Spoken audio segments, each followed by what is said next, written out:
Each team has 7 players, 3 chasers, 2 beaters, 1 keeper, and the seeker. That's you. Question that more people were asking me about as we were making the film: how in God's name are you going to do Quidditch? Not bad, Potter. Quidditch is very challenging, but it's great fun. Give it here, Malfoy, or I'll knock you off your broom! And to have so many chances to get it right is wonderful.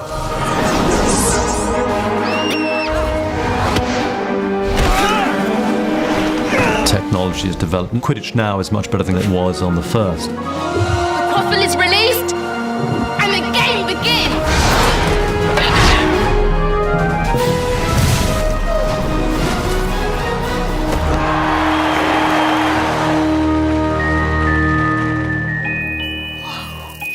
I invented Quidditch when I was living in Manchester, and I invented it on one evening after a row with my then boyfriend, which may explain some of the violence. But the essential point was there is not only one aim in life, so why should there be in sport? Why only one ball? What was that? Bludger. Nasty little buggers. If you actually went back and read the Quidditch match as it was written, it left so much to the imagination. And so that was the hard part, is really trying to come up with something that would try to or attempt to satisfy what people imagined. Lots of energy and enthusiasm. Set in action! She scores! Angelina Johnson scores! 10 points for Gryffindor! I wanted Quidditch to feel like a real sport. I'm a big football fan, a basketball fan, and I wanted to feel like it was an exciting spectator sport, and one that could really involve the audience. Okay, cut. My first interview with Chris Columbus, the conversation was leading towards skydiving, coming out of planes, skydiving on broomsticks, which we all liked. And then I got a call from the office. You can imagine what they said. Okay, class, welcome to your first flying lesson. I would like you to put your right hand over the broom, a little higher, and say, up. Up! Up! The only way to really get these kids flying on broomsticks is to do it in a CGI environment. So we would shoot Harry and all the individual Quidditch players on a separate stage, and using motion control cameras, incorporate them into the background. Forward, Dan. Feet up, feet back. Feet back, head up. I think that it was one of the more grueling experiences for most of the actors, because riding those brooms was a tremendously difficult thing. All right, shooting. Basically, they got a broom with a bike saddle on it, and then the broom moves. It was on like a seesaw, you know, where you have one guy at one end with a load of weights and he's holding it, and then you at the other end with a bicycle seat, and he can sort of move you about and you're at his disposal. It's very basic. We had the harnesses on and everything like that, but it was uncomfortable. They didn't complain. You all right? Yeah, they're fine. We used to leave them up there once again. Yeah, that's fine. Go again. Then you start to see their eyes cross. Then you pull them down. You can't just shoot a kid, you know, going 100 yards, you know, and swooping and doing all the stuff. To create the illusion of that, you have a camera that's doing almost the opposite of what the kid is doing, and because you're both moving together in space, the background makes it look like you're moving 30 miles an hour, and then we'd have to give him a cue that says lean to the right, lean to the left, to look like the inertia of him going back and forth is creating all this stuff. You lean the other way. And you know what, I'm going to chuck one of this with you and miss it totally. Then you sort of walked into it, didn't work. Whoops. Did you call me a bus? No, I said whoops rather than... I didn't. No, I promise. You learned one valuable thing about the visual effects the first time around. The visual effects in the first film were done toward the end of shooting, so we didn't have enough time to really get them where we wanted them to be.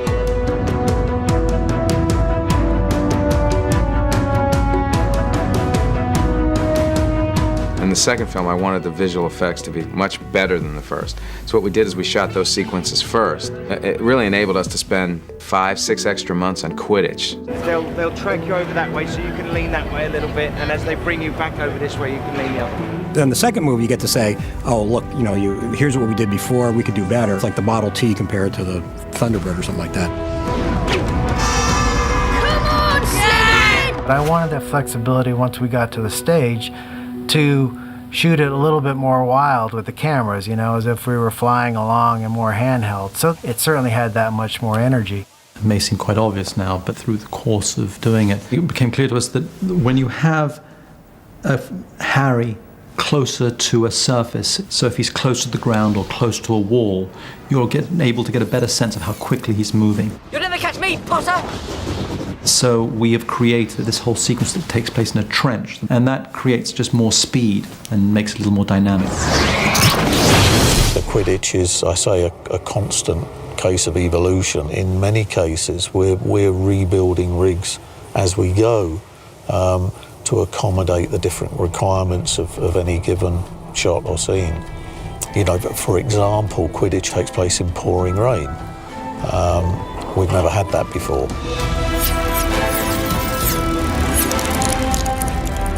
I think that made it very different for Quidditch, which traditionally had been sort of a bright, sunny day, cheery kind of soccer game.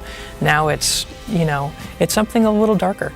And then towards the end, I mean, they're being attacked by Dementors. So it's a whole new game. It's very different.